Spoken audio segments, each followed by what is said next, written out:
Hey friends, Jason here with Jason Haig Music. Today I'm coming at you with a quick video showing you how to properly export your stems out of Ableton Live once you've finished producing your track and you're ready to send everything over to a mix engineer to start mixing. This is a pretty crucial step in the process because if you don't get it right, it'll totally make the mix engineer's job way more difficult. And I can't tell you how many songs I get sent to mix that have reverbs and delays that are cut off, or they're clipping, or nothing's set up from a zero start point. If you don't know what that is, that's okay. I'll tell you in a second. So yeah, let's dive in. I'm using a song called Fade from an artist I'm working with here in Nashville named Kane Comfort. Shout out to him. Yeah, so the first thing you want to do is make sure that nothing is clipping.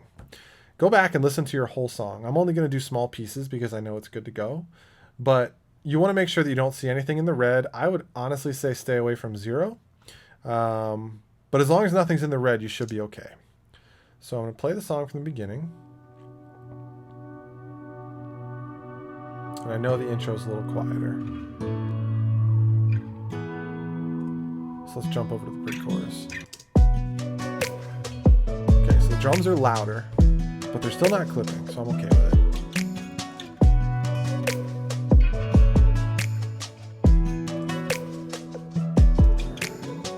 Last part. The loudest chorus in the song, of course.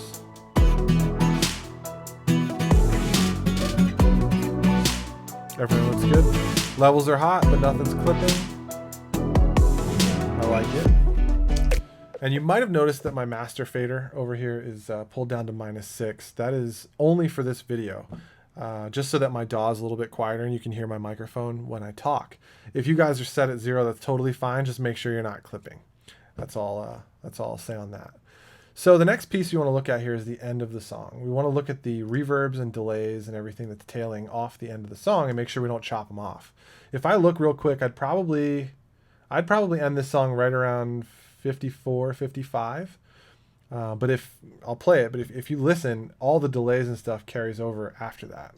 I don't want to cut that off.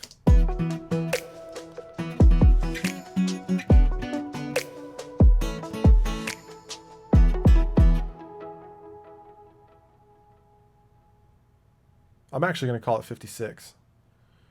So let's say 56. That way everything has time to decay naturally and we don't chop anything.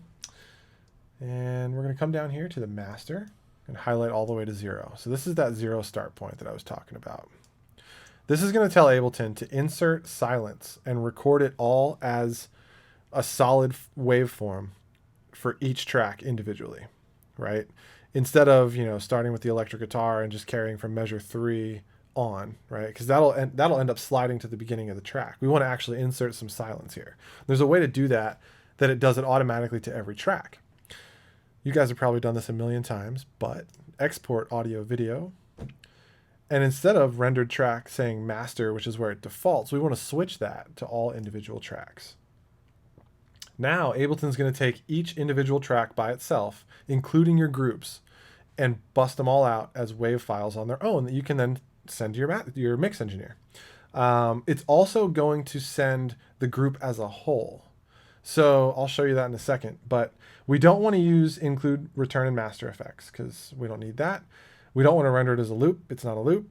We'll want to make sure that normalize is off. Normalize basically just takes everything and makes sure that its loudest point is at 0. That destroys the mix that you have going, and we definitely want to make sure we send that over. And then the sample rate and bit depth are entirely up to you. If your session is set up at 44.1 16-bit, that's perfectly fine. I'm set at 48.24 just for recording because I have to sync this to video. It had to be at 48K. PCM, that's how we want to send everything. We want it as a WAV file. You could use AIFF or FLAC. Most people just use WAV, so stick with it. It's not broken. And then the last thing we want to make sure is that our dither is off. Dither is just noise that they add in mastering to cover up clicks and pops and things like that. We don't need that for this because we're just sending everything over to mix. So there you go. Hit export. It's going to ask you, okay, what do you want me to do with all these files? I made a folder already called Fade Stems for Mix. And there it is. There's all the files exported. One thing I will say, if you would hit save right now, it's going to dump everything in there. But I had mentioned before that your drums and all your groups and everything are going to go and get sent out as well as a whole audio file. Make sure you go back in to that folder and delete the drums file, because it's just going to be a duplicate of everything inside. I haven't found a workaround yet to kind of eliminate that, but any groups that you have, it's going to print those as a full file as well. So it'll do, you know, drop synths as a file, drop left, drop center, drop right, drop swell. So just go in and delete drop synths and you're good to go. Hope this helped you guys out. If you have any questions, please feel free to drop them in the comments section below, or hit me up on my website, jasonhaigmusic.com. I got lots of good stuff over there for you, and you can send me a message on there too. Hope you all have a great rest of your day, and thanks for watching.